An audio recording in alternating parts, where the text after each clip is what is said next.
कहना ये है कि सस्ते फीस में क्यों पढ़ा रहे हो कि इतना रिजल्ट हो जाएगा यहाँ। पटना में चर्चित शिक्षक खान सर की कोचिंग के बाहर हुई फायरिंग के बाद माहौल पूरा गर्मा चुका है। घटना के विरोध में अब छात्र सड़कों पर उतर आए हैं। कहीं प्रदर्शन हो रहा है तो कहीं छात्रों में अपने भविष्य को लेकर चिंता बढ़ती जा रही है। पटना की सड़कों पर छात्रों का गुस्सा फूट चुका है। हाथों में तख्तियां, जुबां पर नारे और दिल में अपने भविष्य की चिंता। खान सर की कोचिंग पर हुई फायरिंग की घटना ने छात्रों को झकझोर कर रख दिया है। घटना के बाद सुरक्षा को लेकर सवाल खड़े हो रहे हैं तो वहीं छात्रों का आक्रोश भी खुलकर सामने आ रहा है। फायरिंग की घटना के बाद कई छात्रों में डर और असमंजस का माहौल है। कोचिंग की पढ़ाई प्रभावित होने की आशंका ने प्रतियोगी परीक्षाओं की तैयारी कर रहे युवाओं की चिंता बढ़ा दी है। छात्रों का कहना है कि उनका समय बेहद कीमती है और किसी भी तरह की रुकावट उनके सपनों पर असर डाल सकती है। कल की घटना जो वही 10:15-20 मिनट के करीब में, 10 बज के रात में 10:15 या 20 मिनट के करीब में ये घटना हुई है। क्योंकि 10 बजे जो है यहाँ से हम निकले हुए हैं, 10:05 या 10 मिनट में हम जो लाइब्रेरी में जाते हैं, तो लाइब्रेरी से यहाँ से जो हम निकले हुए थे। उसके बाद जो अपना जब रूम पे गए तो हम थोड़ा छत पे गए, पापा से बात कर रहे थे। उस दरमियान में लगभग 10:20 में गोली की आवाज़, या गोली अब क्या था ये तो नहीं पता मुझे, लेकिन आवाज़ सुनाई दिया तो हम लोग को लगा कि IPL वगैरह होता है तो फाइनल था ना, तो उस दिन तो बहुत पटाखा वगैरह छूटता है, तो हमको लगा कि आज क्यों छूट रहा है पता नहीं। तो फिर जब 12 बजे जब हम लोग जब खाना खा के जब सोने गए तो यूट्यूब जब खोले तो देखे कि मतलब ऐसे न्यूज़ आ रहा है कि खान सर के जो है कोचिंग पे जो है अटैक हुआ है, गोली चला है, ये पत्थरबाजी वगैरह हुआ है, ये सब। हाँ, ये तो हम लोग तो नहीं पता कौन किया है नहीं किया है, कौन सा असामाजिक तत्व है। हम लोग को तो पढ़ाई से मतलब है।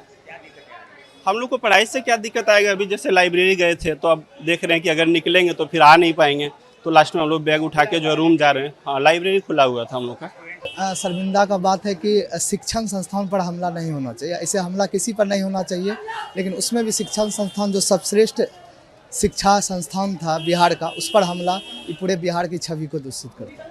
और छात्र जीवन के नाते मानिए कि रोज़ कंपटीशन बढ़ते जा रहा है। इस हिसाब से आज क्लास बंद है, अब कितने दिन तक बंद रहेगा इसका भी कोई अनुमान नहीं, तो छात्र के पर तो बहुत ज़्यादा असर पड़ा है। खान सर विश्व स्तरीय टीचर है, उन पर इस तरह का हमला, तुच्छ नीति जो भी किया है बहुत ही निंदनीय है। हम लोग सभी विद्यार्थी घोर निंदा करते हैं, ऐसा नहीं होना चाहिए।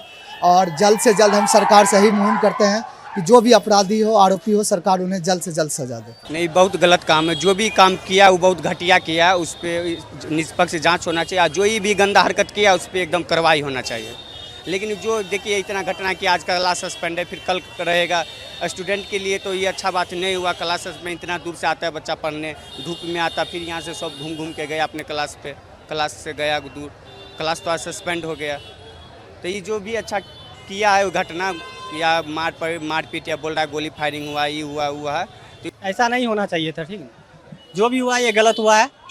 इसके खिलाफ प्रशासन जो है वो सख्ती से काम करे और ऐसा आगे नहीं होना चाहिए। ठीक, ये इतना बड़ा कैंपस है जिसमें 15-20 हज़ार स्टूडेंट पर डे पढ़ने के लिए आते हैं ऑफलाइन, ठीक ना, जहाँ पे ऐसा वारदात हुआ है, ये सब नहीं होना चाहिए। यहाँ पे घटना तो ऐसा नहीं होना चाहिए, तो बहुत बुरा है सर। मतलब ऐसा वाला कंपटीशन टीचर के बीच नहीं होना चाहिए कि एक दूसरे को मारने पे उतारू हो जाए, ये सब तो बहुत गलत है।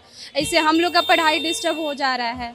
हाँ, बहुत प्रॉब्लम हो रहा है। हम लोग क्लास हम लोग का डिस्टर्ब हो गया। अभी हम लोग का 2 मंथ के बाद एग्ज़ाम है BPSC का, तो हम लोग का डिस्टर्ब हो गया क्लास। तो ये सब तो ऐसा नहीं होना चाहिए था, ये बिल्कुल गलत चीज़ है। किसी के साथ गलत नहीं करते, लेकिन सर के साथ ही होता है। सर हमेशा बच्चों के साथ खड़े रहते हैं, लेकिन सर के साथ ही गलत हो जाता है। सर को ही सब लोग उल्टा बोलता है, सर ऐसे वैसे, लेकिन सर ऐसा कभी नहीं है। सर हमेशा गरीबों का मदद करते हैं, हम बच्चों का ही मदद करते हैं। आपको पता नहीं हमारा 20,000 रुपया लगता है KGS में सिर्फ BPSC के लिए, लेकिन इतना पढ़ाई होता है ना, कोई बड़ा इंस्टीट्यूट में भी इतना अच्छा पढ़ाई नहीं होता, इतना अच्छा हम लोग को यहाँ पे पढ़ाई मिलता है, फिर भी सर के साथ ये हो रहा है, तो ये गलत है। सर कोई अगर गरीबों का मदद कर रहा है फिर भी उसके साथ ये हो रहा है, तो बहुत ज़्यादा गलत है। फायरिंग को लेकर खान सर पड़ोसी कोचिंग संचालकों पर भड़कते नजर आए। खान सर ने बताया कि इन लोगों की यही दिक्कत है कि इतने कम पैसे में हम इतनी अच्छी शिक्षा कैसे दे रहे हैं। खान सर ने फायरिंग को लेकर क्या कुछ कहा, सुनिए। कहना ये है कि सस्ते फीस में क्यों पढ़ा रहे हो कि इतना रिजल्ट हो जाएगा यहाँ पे? मेन यही है कि इतने कम फी में इतने लोगों को ना पढ़ाया जाए। तो अब प्रशासन से भी कहते हैं कि सिक्योरिटी ध्यान में रखा जाए, क्योंकि गरीब को भी पढ़ने का अधिकार है। यहाँ हज़ारों की संख्या में जब रिजल्ट हो जाता है तो थोड़ा इस तरह से असामाजिक तत्व जो होते हैं वो अपना सोचते हैं कि दबा दिया जाए। पूरा ऑफिस तोड़ ताड़ दिया, ऐसे गोली चला दिया। अब किसको हमला करने आ गए? यहाँ हमारे घर पे किसको कर रहे हैं? किसको दे दिया गया है, चिन्हित कर लिया गया, गार्ड भी पहचान गया वहाँ पे बगल की कोचिंग वाला। कई जगहों पर छात्रों का उग्र रूप भी देखने को मिला। प्रशासन और सरकार से मांग की जा रही है कि दोषियों के खिलाफ सख्त कार्रवाई हो और पढ़ाई का माहौल जल्द से जल्द सामान्य बनाया जाए। खान सर की कोचिंग सिर्फ एक संस्थान नहीं, बल्कि हजारों युवाओं के सपनों का केंद्र मानी जाती है। ऐसे में फायरिंग जैसी घटना ने छात्रों के मन में सुरक्षा को लेकर बड़े सवाल खड़े कर दिए हैं। फिलहाल पूरे मामले पर सभी की निगाहें प्रशासन की कार्रवाई पर टिकी हैं। छात्र चाहते हैं कि जल्द से जल्द स्थिति सामान्य हो, कोचिंग दोबारा शुरू हो और उनके सपनों की रफ्तार पर लगा ये ब्रेक खत्म हो। लेकिन जब तक विवाद थमता नहीं, तब तक हजारों छात्रों का भविष्य सवालों के घेरे में बना रहेगा।